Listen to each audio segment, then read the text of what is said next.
We're at the Musée du Louvre and we're looking at Ingres' Grande Odalisque. What's interesting is that this painting was originally commissioned. Ingres hired to paint it by the sister of Napoleon, who at that time was married to the King of Naples.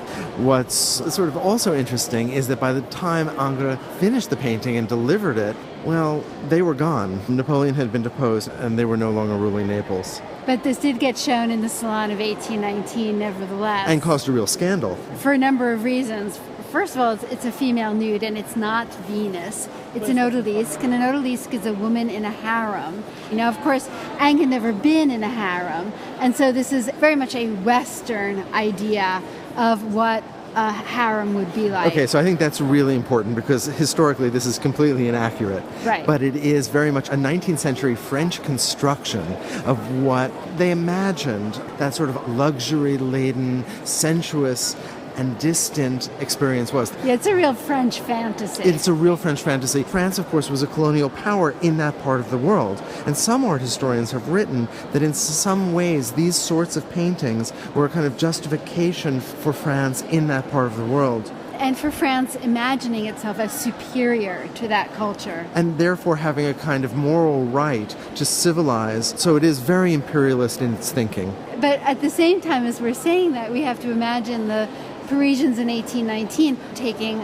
pleasure in looking at this odalisque. Quite a bit of pleasure, and we see the same pleasure in the viewers in the Louvre right now. It is this voluptuous and very sensuous expression of the human body, one that is heightened because although Ingres comes out of the neoclassical tradition, was a student of David's, he is also this important kind of bridge to Romanticism. But in this particular rendering, Ingres has taken the fidelity to anatomy as secondary. And what's most important to him is the sensuality of the figure. For instance, he's extended the back. One might even argue there are extra vertebrae. He has placed her left leg in a sort of impossible position. If one imagines where that leg would connect with the hip, it doesn't quite work in relationship to the other hip. And so there's a kind of languidness that he's able to achieve that would be impossible with a kind of anatomical accuracy. And there is a kind of tension, I think, between sensuality and a kind of distance that Ingres puts between us and the figure. I think that's a really important point. We do see her back, but she turns back towards us. But that look is an icy, aloof and distant look. It's hardly inviting. No, it is hardly inviting. And there's the direct eye contact, and yet there's distance. There's always that conflict in this painting. I think that's exactly right. The other thing is that the sensuality of the interior, in some ways, really competes, at least for me, with the nude female figure.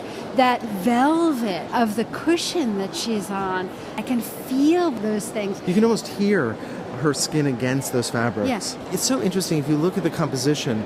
The frame is actually quite long, like her body is, but she almost doesn't fit. That is to say, she literally comes close to touching all four edges of this canvas. So we see in this odalisque an image that is very much what we would consider romanticism, an interest in the exotic. Sensuality. And a kind of sensuality. Although he seems to be the standard bearer for the academic tradition, he doesn't really uphold that 100%. So it's interesting because he comes out of the neoclassical and he's got that precision and that sense of the morality of painting.